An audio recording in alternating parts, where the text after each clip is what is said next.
Like many of you, I have been breathlessly awaiting Tears of the Kingdom while simultaneously trying to dodge spoilers. That task has now become a little more difficult because of the ROM dump of the entire game.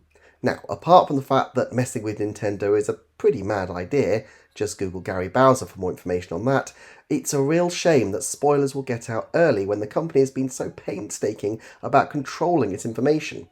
However, what caught my attention was an interesting tweet by Kit Ellis.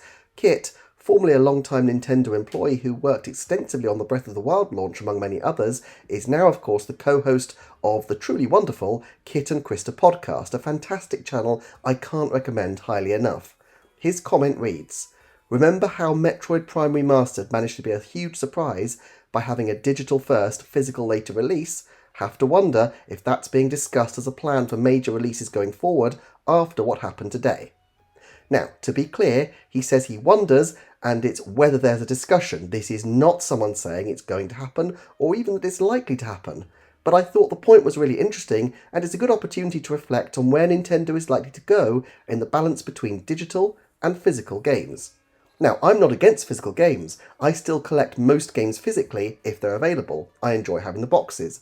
But digital is a growing area for Nintendo. At last report, 46% of game sales in this financial year were digital, and it's possible to imagine that number still increasing. I could see myself making the jump for the next console, as it's so convenient not to have to worry about storage and to be able to just boot up my games whenever I want. For me personally, an example of the difference was exemplified in two games. Splatoon 2 I bought digital, and I booted up regularly, or did until Splatoon 3 came along, and so I also bought that one digitally. Whereas Animal Crossing, another game that rewards regular attention, I bought physically, and to be honest, finding and changing cartridges every time is just enough of an extra fuss that I generally don't. I probably play less Animal Crossing and more Splatoon as a result of my choices of media. But whether you're a physical fiend or a digital diehard, would Nintendo be likely to embrace this major change? Let's look at the arguments. The biggest reason to change for Nintendo is financial. Nintendo get to keep a much greater share of digital sales than physical ones because these costs aren't split with retailers and production. And if they go down the route of the PlayStation and release a digital version of the next console, those costs could be lower still. The PlayStation 5 digital is $50 cheaper to retailers, and while I'd be surprised if they're saving that much on production, it would still be cheaper to produce a digital system. It's not just the saving on the cartridge mechanism, or in PlayStation's case the CD mechanism. The 1.3 pounds of difference between the consoles has a knock-on effect for its weight, its size, and therefore packaging and fuel costs. A 15% weight saving is tiny for an individual console, but when you're selling millions of units, that's not insignificant and may even help Nintendo burnish its environmental credentials. It also knocks out the second-hand market for games, which is probably just as well for a company that likes to resell its games as much as Nintendo does.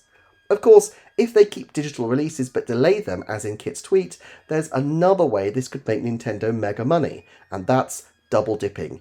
You know that some people like to collect physical versions. Well, now the physical version is an additional sale for lots of people if they go down this route.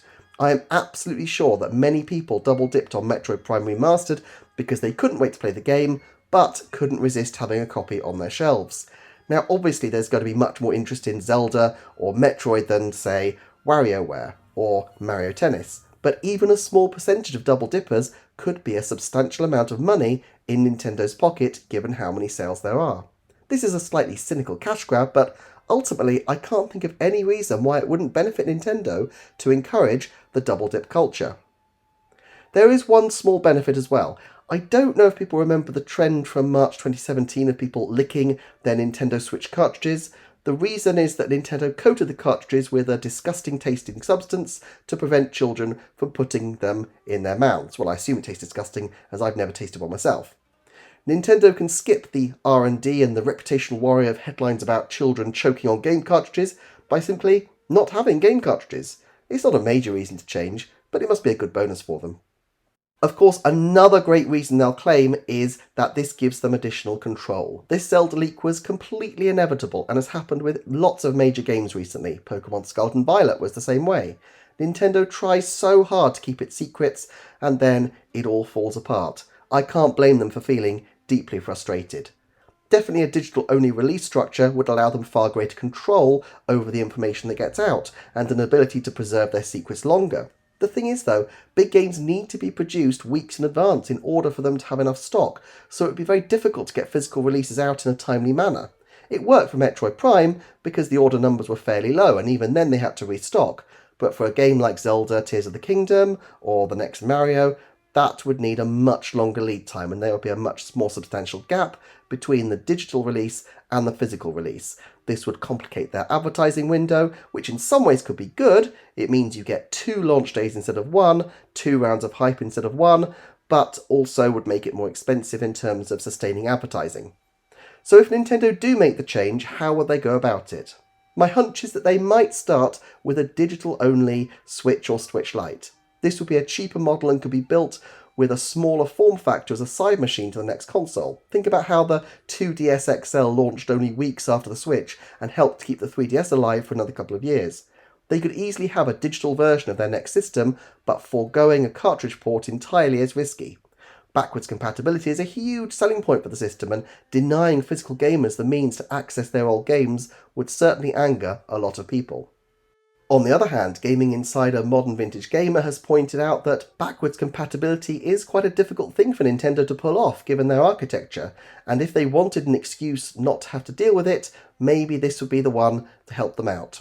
Ultimately, I think the next console will be backwards compatible as they'll want to preserve the continuity of the gaming experiences as long as possible, and also, contrary to popular opinion, this is very Nintendo to offer backwards compatibility. The Wii U played Wii games, and the Wii played GameCube titles, the 3DS played DS titles, and the DS played Game Boy Advance. Game Boy Advance played Game Boy Color and Game Boy titles. In fact, there was a time in 2004 where you could play games from 1989 on current tech and buy games that would be supported until 2020 on current tech.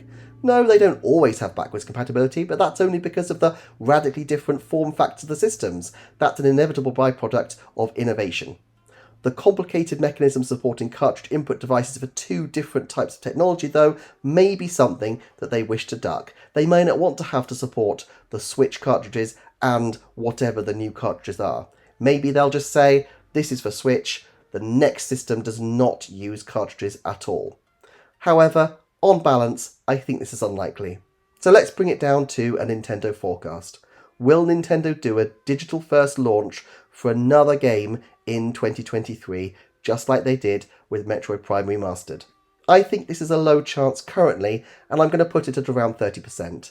Nintendo is not a fast-moving company. Their last experiment with quick releases was Super Mario 3D All-Stars back in 2020. What gives me pause is if they release Metroid Primes 2 and 3 in the same way as Metroid Prime Remastered, in which case I could absolutely see them following the same pattern.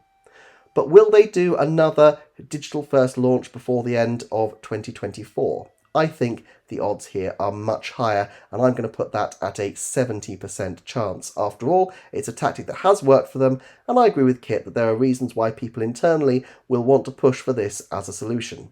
They're going to be looking very carefully at all the options. Okay, now let's look at whether there will be a digital-only version of the next console at launch. My only concern here is how much they really want to complicate their production lineup with 2 different models.